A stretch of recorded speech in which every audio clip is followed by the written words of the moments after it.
132वीं बाबा साहब जन्म जयंती उदयपुर के या कोट चौराहे पे नहीं मनाई जा रही, या फिर उदयपुर जिले में नहीं मनाई जा रही है, डूंगरपुर में नहीं मनाई जा रही है, ये राजस्थान में नहीं मनाई जा रही है, ना पूरे भारत में मनाई जा रही है। बाबा साहब की जन्म जयंती पूरे विश्व में मनाई जा रही है। ऐसा कोई भारत का एक व्यक्ति पैदा हुआ था जिसको आज पूरा विश्व सलाम करता है, पूरा विश्व इसको मानता है। तो इस 132वीं जयंती पे जो बाबा साहब के अनुयायी है, संविधान को मानने वाले हैं, मानवता प्रेम को रखने वाले हैं, जो इस कार्यक्रम में पधारे, उन तमाम साथियों को मेरी ओर से जय भीम, जय जोहार, जय भीम प्रदेश। साथियों, ये मेरा चौथा कार्यक्रम है। मैं सवेरे उठा था, वहां से डूंगरपुर जिला मुख्यालय पे कलेक्ट्री के बाहर कार्यक्रम हुआ, उसके बाद में हम लोग बिछी वाला कार्यक्रम किया, तीसरा कार्यक्रम हमारा केसरिया जी के पास में भूदर में कार्यक्रम था, अभी भी चल रहा है, बड़ा हजारों की संख्या में लोग बैठे हुए, और चौथा कार्यक्रम आपके सौभाग्य से यहाँ कोट चौराहे, अम्बेडकर चौराहे पे हम लोग इकट्ठा हुए और ये कार्यक्रम आयोजित हो रहा है। मैं अपनी ओर से नहीं कह रहा हूं, संविधान की प्रस्तावना है, उस प्रस्तावना में बाबा साहब के साथ में जितने भी लोग संविधान निर्माण करने में थे, वो सारे लोगों की मंशा थी और भारत के नागरिकों की मंशा थी, सबको समानता का व्यवहार मिले, बंधुत्व का व्यवहार मिले, न्याय का व्यवहार मिले। लेकिन मुझे नहीं लगता आज की तारीख में समानता है, नहीं लगता मुझे। पुलिस प्रशासन भी ले जाए इस वीडियो को, राज्य सरकार को दे, केंद्र सरकार को दे, जिसको देना है उसको दे, क्योंकि हमारे मन में टीस है। ये टीस जब तक हमारे लोगों को नहीं बचाएंगे तब तक हम चैन की सांस नहीं लेंगे। देखिए भाइयों, उदयपुर जिले में 144 धारा बाबा साहब जयंती के आने से पहले लगा दिया। लगाया क्यों लगाया? क्यों लगाया? उससे पहले हम न तो हिंदू धर्म के विरोध में है, न मुस्लिम धर्म के विरोध में है, न ईसाई धर्म के विरोध में है, न बुद्धिस्ट धर्म के विरोध में है, क्योंकि भारत देश धर्मनिरपेक्ष वाला देश है। इसलिए हम किसी धर्म के विरोधी नहीं है। लेकिन कुछ दिन पहले 30 तारीख के दिन पूरे भारत में, पूरे उदयपुर जिले में एक कलर के झंडे लगाए। उस समय कहा गया था तुम्हारा 144 की धारा, और आज देश के संविधान का निर्माण करने वाले दलितों, शोषितों, पीड़ितों, आदिवासियों और संविधान प्रेमियों को अधिकार देने वाले की जन्म जयंती आते ही आपने 144 धारा लगा दी। तो ये क्या दोगली नीति है? कौन सी दोगली नीति है भाई? राजस्थान सरकार से भी हम पूछना चाहते हैं और उदयपुर कलेक्टर से भी हम पूछना चाहते हैं। मुझे तो ऐसा लगता है कि अभी आपका ये जो बाबा साहब जयंती है, उसके कुछ ज्येष्ठ दिन बाद में मुसलमान भाइयों का एक त्योहार आ रहा है, ईद का, तो वो भी अपने झंडे लगाते हैं, तो वो झंडे भी नहीं लगाने दिए जाएंगे, ये मुझे लग रहा है। तो हमारे मन में टीस है, अगर देश में हम लोगों को समानता होती तो आदिवासी, दलित, शोषित, पीड़ित, ओबीसी वर्ग के लोग बाबा साहब जयंती मना रहे थे, तो हम लोग यहाँ झंडे लगाते हैं, तो आपके पेट में काहे को मरोड़ पड़ रही है भाई? ये हम लोग पूछना चाहते हैं और इस मंच के मार्फत से कहना चाहते हैं।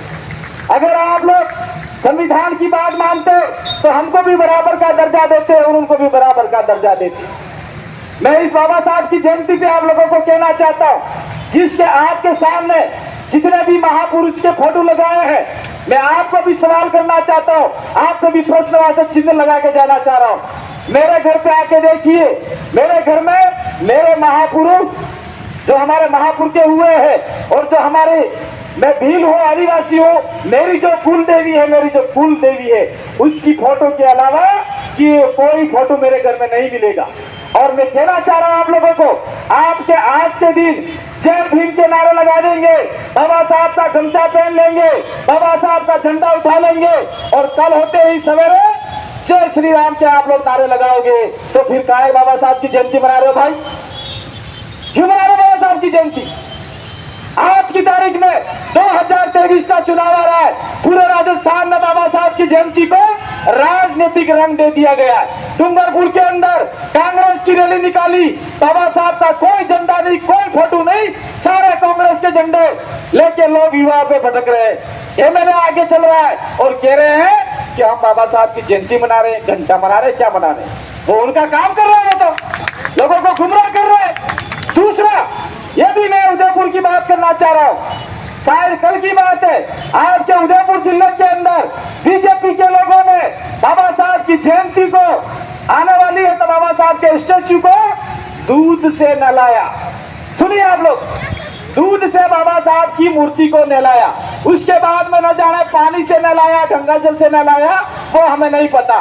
और देखिए बाबा साहब ने क्या कहा था, मैं ज्यादा बाबा साहब के बारे में पढ़ा नहीं हूं, लेकिन जो भाषणों में सुनता हूं और जो लोग हम लोग बात करते हैं, बाबा साहब ने क्या कहा था, मेरी मजबूरी थी कि मैं हिंदू धर्म में पैदा हुआ और मैं मरूंगा तो हिंदू धर्म में नहीं मरूंगा। तो बाबा साहब की मूर्ति पे आप लोग जल अभिषेक लगा के क्या साबित करना चाह रहे हैं? बाबा साहब ईसाई भी बने, बुद्धिस्ट भी बने, बाबा साहब ने धर्मनिरपेक्षता का जो पाठ था वो भारत के तमाम लोगों को संदेश दिया कि यहाँ पे सभी धर्मों का समान दर्जा है। उन्होंने ईसाई भी धर्म ग्रहण किया, बुद्धिस्ट भी किया, हिंदू धर्म में भी पैदा हुए, न जाने सभी धर्मों को साथ में लेके चले। तो काहे को आपने बाबा साहब की मूर्ति को जल अभिषेक या फिर आपका दूध अभिषेक से नहलाया? अगर इतने ही बाबा साहब के हितैषी थे, अगर आपका 50 लीटर दूध किसी अनाथ बच्चे को जाता तो बाबा साहब को कितनी खुशी होती। अनाथ बच्चे को दूध जाता, गाय को दूध चढ़ाया। तो ये जो आज की तारीख में ये जो 132वीं जयंती बाबा साहब की आई, वो जयंती पूरे राजस्थान में और जहां जहां चुनाव है मध्य प्रदेश में, वो राजनीतिक पार्टियों की भेंट चढ़ गई।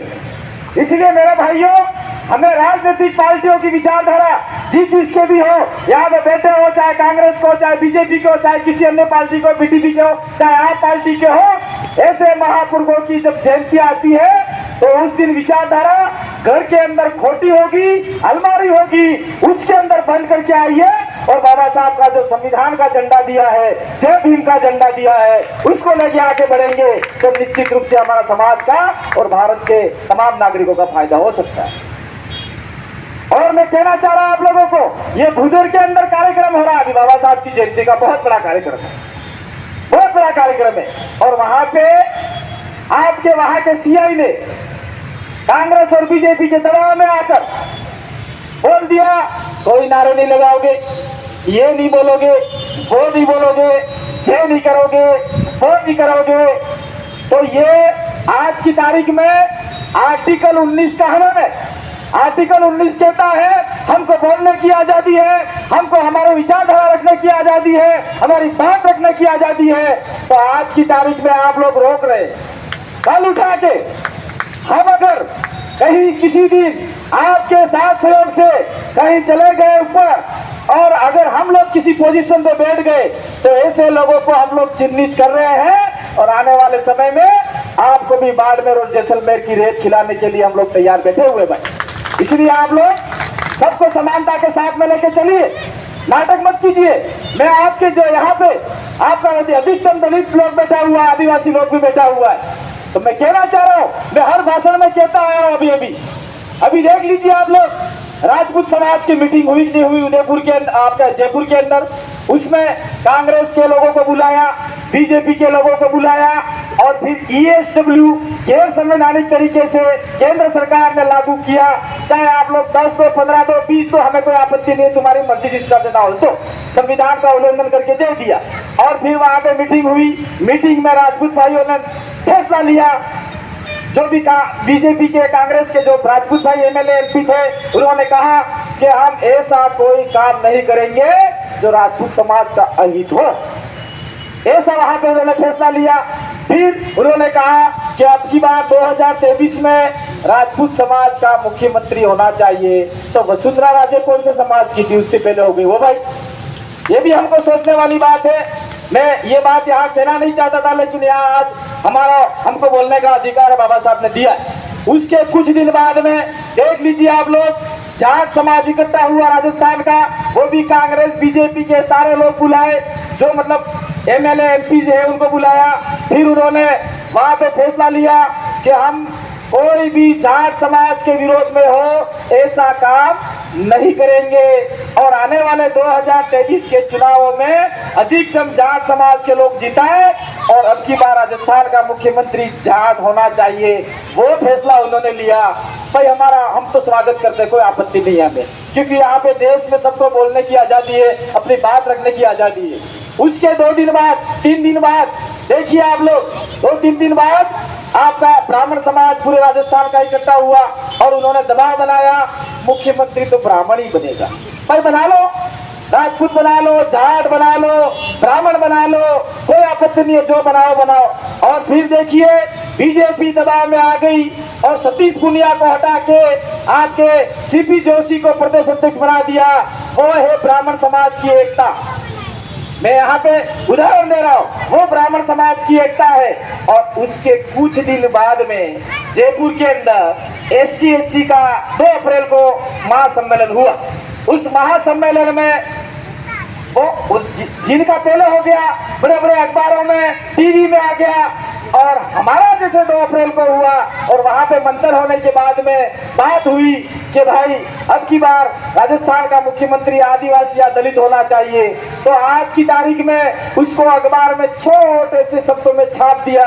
ना तो हमारे साथ में मीडिया है, ना हमारे साथ में अखबार है। इसलिए मैं बहुजन समाज से आह्वान करना चाहता हूँ कि आपके पास में सोशल मीडिया है, इनसे भी बढ़कर उन पे आप लोग अपना अपना प्रचार कीजिए। और बाबा साहब के इस मौके पे हम लोग कोई राजनीतिक बात नहीं करना चाहते, लेकिन बाबा साहब ने कहा था बहुजन समाज का, दलित का, आदिवासी का, ओबीसी का, माइनॉरिटी का अधिकतम आदमी सत्ता के मंदिर में जाने चाहिए। सत्ता का मंदिर कहाँ है? दिल्ली में। सत्ता का मंदिर कहाँ है? जयपुर में। और आज हम क्या कर रहे हैं? चुनाव आते ही दलित भाइयों को लॉलीपॉप दे दिया, आदिवासियों को लॉलीपॉप दे दिया, फिर उनको चुनाव में भेज दिया और फिर दलितों को ही आदिवासियों के विरुद्ध में भड़काया जाता है। उदाहरण मैं देना चाहता हूं आप लोगों को। काकी डुंगरी का कांड हुआ, बीजेपी के नेता मदन दिलावर काकी डुंगरी आए डूंगरपुर के अंदर और फिर उन्होंने कहा कि आदिवासी तो नक्सलवादी है। कौन बोला? दलित बोला। लड़ाई किसने करवाई? दलित और आदिवासियों में। उसके ठीक कुछ दिन बाद में अभी विधानसभा सत्र चल रहा था, उसमें फिर बीजेपी ने उंगली करी। कोई ब्राह्मण बोलेगा, राजपूत बोलेगा तो आदिवासी भड़क जाएंगे, दलित बोलेगा तो नहीं भड़केंगे। कैलाश जी मेघवाल को फिर कहा कि आप बोलिए। कैलाश जी मेघवाल फिर बोल गए। क्या बोले? दक्षिण राजस्थान में नक्सलवादी बीज आ गए। कौन बोला? दलित बोला। उसके बाद में 2 दलित बोलने के बाद में राजेंद्र जी राठौड़ बोले कि ये ठीक कह रहे हैं, आ गए हैं। तो मैं इस मंच के मार्फत से कहना चाहता हूँ, कहाँ है वो बीज? आओ दैनिक भास्कर, हमको बताओ कौन सा आदमी है हमारे इलाके में, हम खुद उसको सजा देंगे। हमारे अंदर कस्टमरी परंपरा है, ऐसे आदमी को हम लोग इस इलाके से बाहर फेंकने का काम हम लोग करेंगे। आप तो सही बताओ तो सही, कौन है ऐसा आदमी? इसलिए मैं कहना चाहता हूँ, जो दलित आदमी, दलित भाई अगर आपके अधिकारों की बात करेगा, संविधान की बात करेगा, तो उसको जातिवाद का तगमा दिया जाएगा। ये जातिवाद कर रहा है, ये फलाना कर रहा है, ये मेघवालवाद कर रहा है, ये वो कर रहा है, यादववाद कर रहा है, वो कर रहा है, ऐसा करके हमारी आवाज को दबा दिया जाएगा और बोलेंगे जातिवाद की विचारधारा वाले लोग।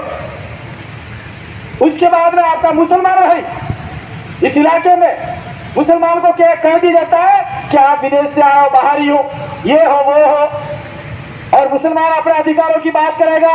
बाबा साहब को वहां भेजने वाले कुछ मुस्लिम लोग भी थे संविधान सभा में, तो बाबा साहब ने मुस्लिमों को के अधिकारों को भी वहां लिखा।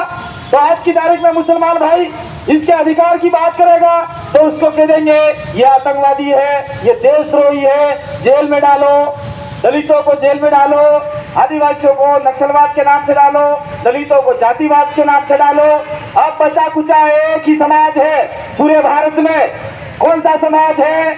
ओबीसी समाज। दलितों की बारी आ गई, मुस्लिमों की आ गई, आदिवासियों की आ गई, चौथी बारी ओबीसी समाज की आने वाली है। इसलिए मैं बाबा साहब के जन्म जयंती के मार्फत से कह के जाना चाह रहा हूँ, दलितों, आदिवासियों, पिछड़ों, अल्पसंख्यक लोगों के साथ में कंधे से कंधा मिला के चलो, नहीं तो आने वाले समय में आपका भी हश्र वही होने वाला है।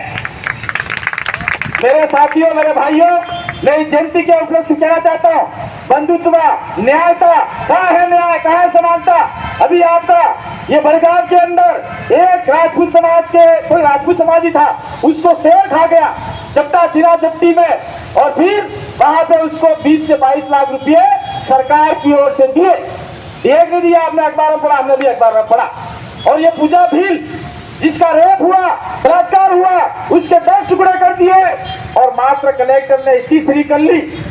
क्या कर ली कि उसको जनता क्लिनिक में नौकरी देंगे। घंटा का जनता क्लिनिक कल बंद हो जाएगा, क्या करोगे जनता क्लिनिक का? उसको परमानेंट नौकरी चाहिए भाई, उसके परिवार को।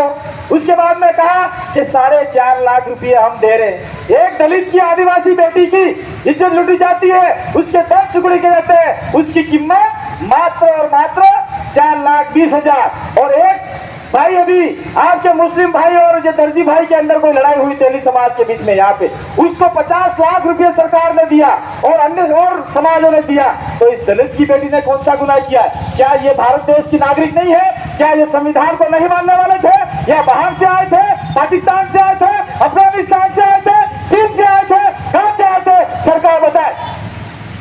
दूसरा ये है कि अभी कल परसों सर्व समाज ने, जो बाबा साहब को मानने वाले, संविधान को मानने वाले, कानून को मानने वाले हैं, उन्होंने मावली में रैली निकाली।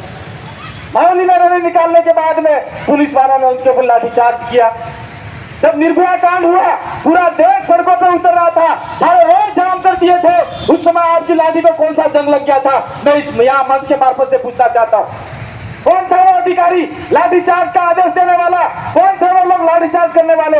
उनको भी सस्पेंड करवाना होगा, उनको भी कानून की बात सिखानी होगी, नहीं तो आने वाले समय में हमारे समाज का वैसा ही नुकसान होता जाएगा। कौन लड़ेगा आपके लिए?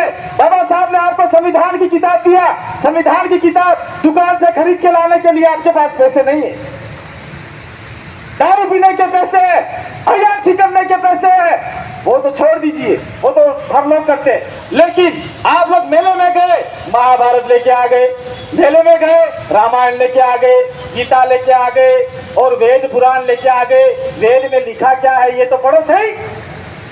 बाबा साहब ने साफ कहा था, और उस वेद में लिखा हुआ है कि जो भी दलित, जो भी पिछड़ा अगर वेद के उच्चारण सुन ले तो शीशा गर्म करके उनके कानों में डाल दिया जाए। लाओ वेद की किताबें, लाओ पुराणों की किताबें पढ़ो, तुम्हारे बच्चों को गुलामी के रास्ते पे ले जाओ। बाबा साहब ने जो जितनी मेहनत की, सारी की सारी पानी में जाने वाली है। कौन लड़ेगा आपके लिए? कोई ऐसे व्यक्ति उठ के आने वाले नहीं है, न तो आसमान से आएगा, न जमीन फाड़ के आएगा। आप में से ही कोई ऐसे व्यक्ति को पैदा करने होंगे, उन विचारों को घर घर तक पहुंचाने होंगे। बाबा साहब को अगर आप मानते हैं, उनकी जयंती मनाते हैं, तो आज के बाद आपकी धार्मिक किताब को साइड में रखिए।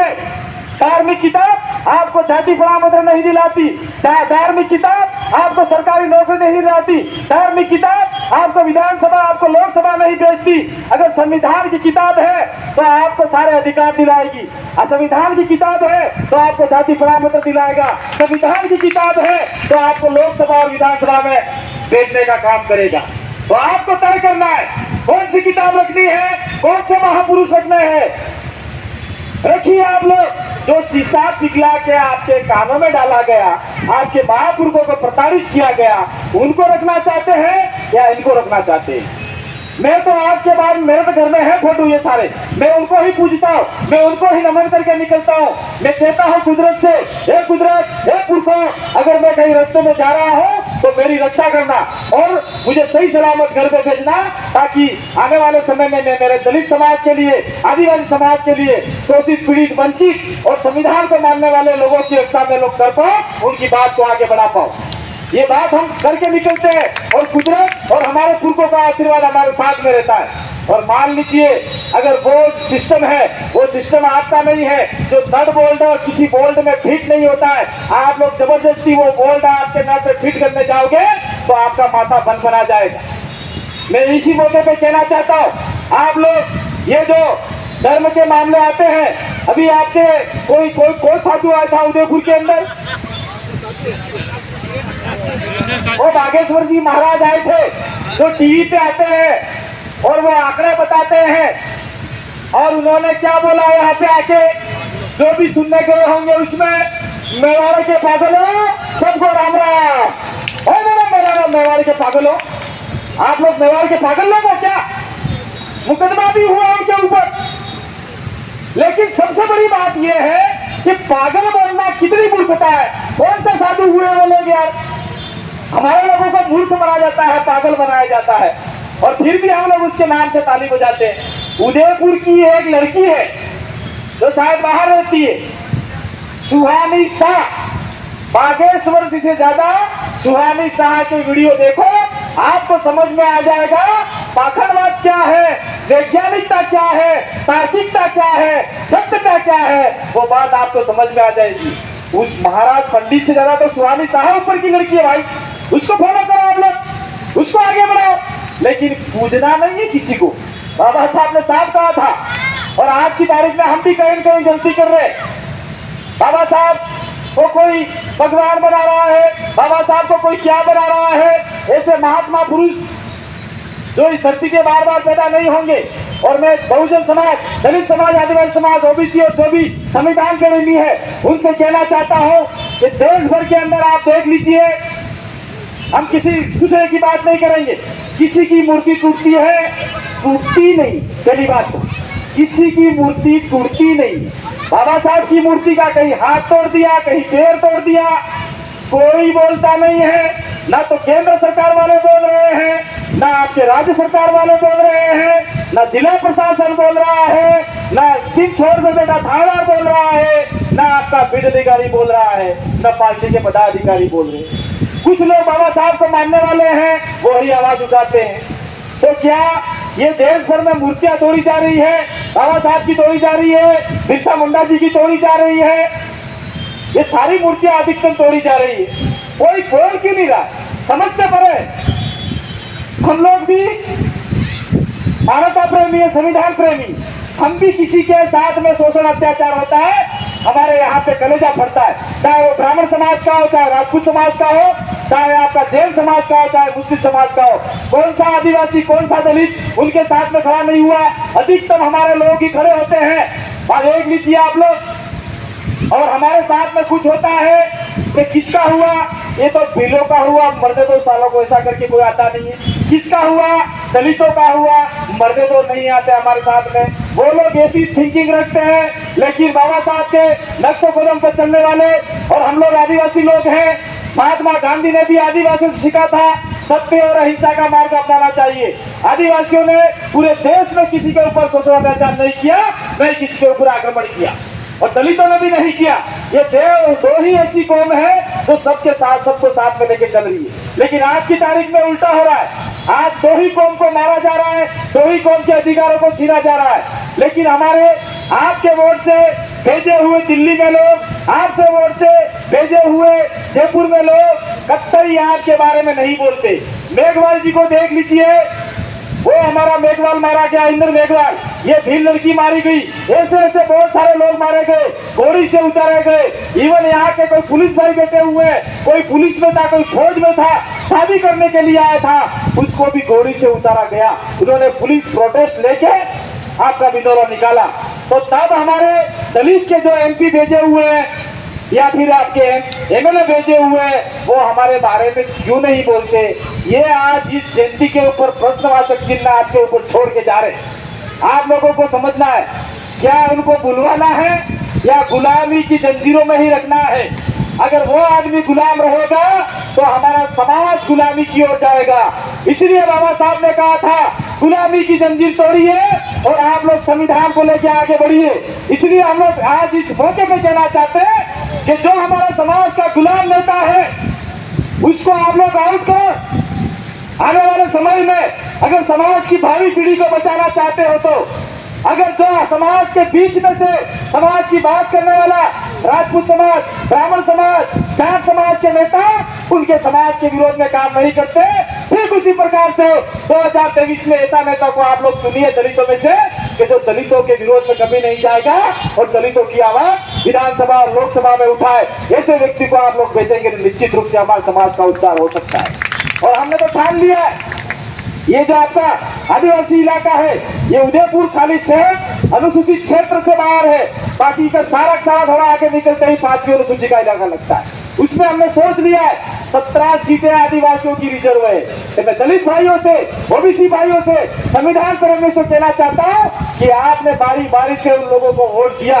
एक बार ये विचारधारा वाले, बाबा साहब की विचारधारा वाले, बिरसा मुंडा, जयपाल सिंह मुंडा, इन महापुरुषों की विचारधारा वालों को आपका समाज 5%, 2% जो भी रहता है उनकी गुलामी छोड़कर आजादी की ओर जो लोग जा रहे हैं उनका साथ देने के लिए आप लोग यहाँ से ऐसा संदेश भेजेंगे आने वाले समय में। तो निश्चित रूप से अगर वहां पे हमारे 17 लोग चले गए, आपके दलितों के भी लोग चले गए, हम लोग उधर बिना इलाके में सुख संपत्ति जी बागड़ी बैठे हुए, बिना इलाके में भी कुछ लोग हैं हमारे, 8-15 सीटें बनती है।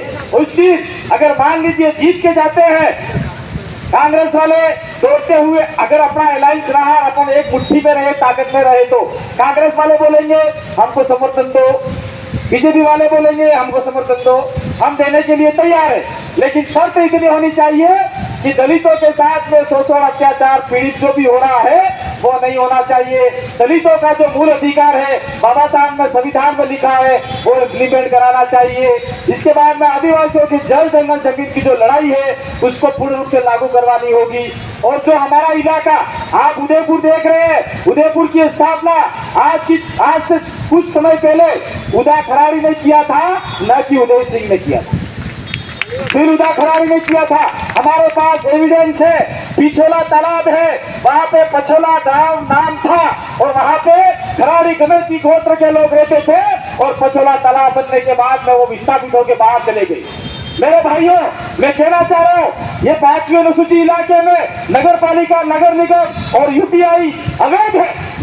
और आज सरकार देख लीजिए, ये पास में ही कल रात को भीड़ के घरों को उजाड़ा गया, 10-15 घरों को बेघर कर दिया गया, महिला छाती कूट के रो रही है और ये संविधान का खुला उल्लंघन करके भीड़ों को मारा जा रहा है।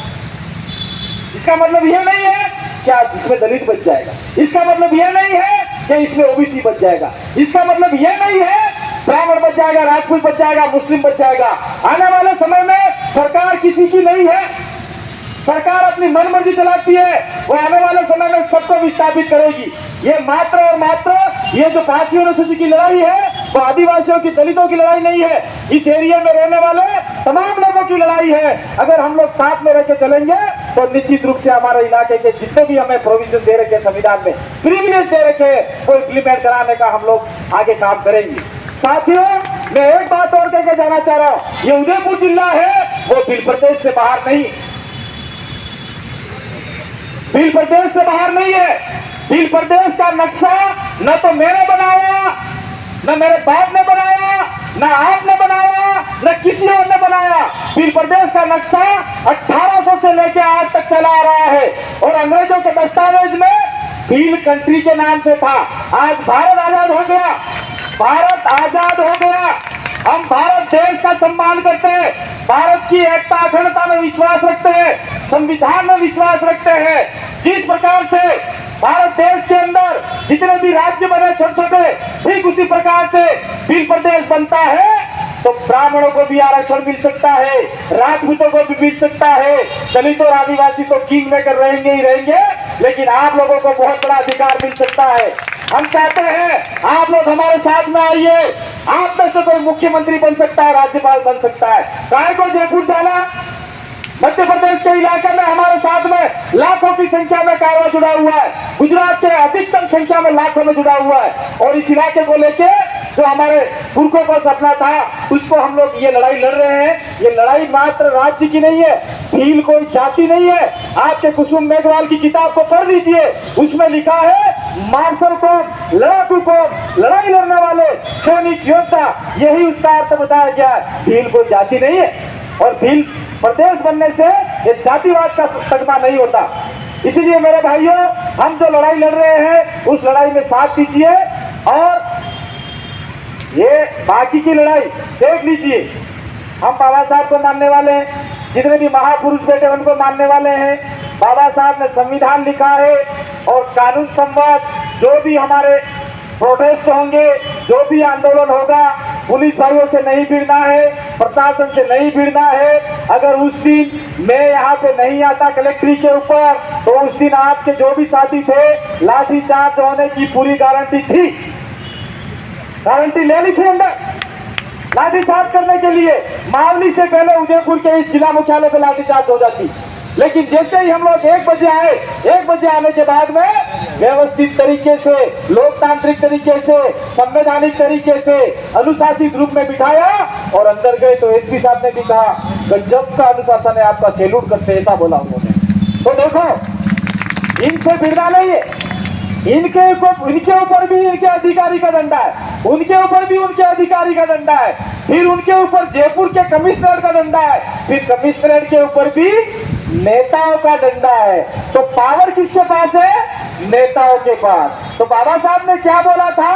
अधिकतम लोग सत्ता के मंदिर में जाना चाहिए, और वो आदमी आपका अगर वहां विचारधारा वाला जाता है तो वो डंडा कमिश्नरेट पे मारेगा, कमिश्नरेट आईजी के ऊपर मारेगा, आईजी एसपी के ऊपर मारेगा, एसपी थानेदार सीआई के ऊपर मारेंगे, वो निचले फील्ड अधिकारी तक मारेंगे। मैं उदाहरण दे रहा हूँ, पुलिस भाई को नहीं कह रहा हूँ, मैं उदाहरण दे रहा हूँ। तो सत्ता के मंदिर में आपका आदमी भेजना है या डंडे खाने हैं, तो आप लोग तय करो, मैं कौन होता हूँ कहने वाला। लेकिन बाबा साहब की जो विचारधारा थी वो मैंने बता दी, अधिकतम लोग सत्ता के मंदिर में जाने चाहिए। और इस साल जो बाबा साहब की जयंती का राजनीतिकरण हो गया वो नहीं होना चाहिए।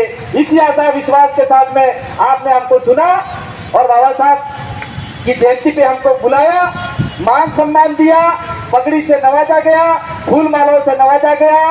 उसी का मैं सम्मान करते हुए आप सभी को कोटि कोटि वंदन करता हूँ। और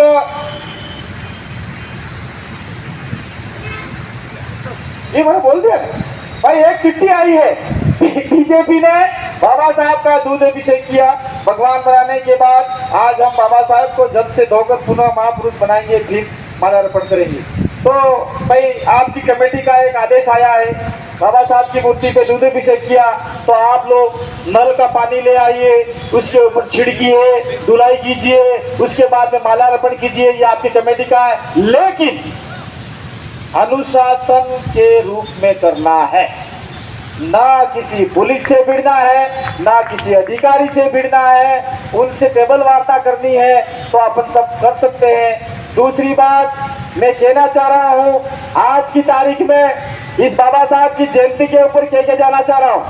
आज की तारीख में उदयपुर के अंदर 144 की धारा लगी हुई है, इसलिए कहा जा रहा है कि झंडे नहीं लगाने हैं।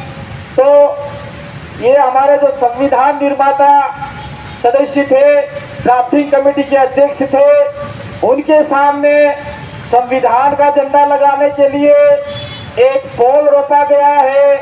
हम आपके कानून, क्योंकि कानून उन्होंने नहीं बनाया, उनके कानूनों का आपके द्वारा आदेशित है, उसका हम लोग सम्मान करते हैं। लेकिन जिस दिन 144 की धारा हटी, आप लोग झंडा लाइए, बाबा साहब के सामने लहराइए। मैं ये कह के जाना चाह रहा आपको, वो रहा सफेद पिल्लर, उसके ऊपर बाबा साहब का झंडा लगेगा। आज देख लीजिए हर जगह चौराहे पे, हर जगह उसके ऊपर बहुत सारे झंडे लगे हुए, उसको कोई उतारने के लिए तैयार नहीं है, और हमारे झंडे को तोड़ने के लिए तैयार है। तो मेरी बात को सुना, इसलिए आप सभी का आभार। अंत में एक नारा लगा देंगे, जय जय जय जय जय भीम, जय भीम, जय भीम, जय। बहुत बहुत धन्यवाद, आभार, जोहार।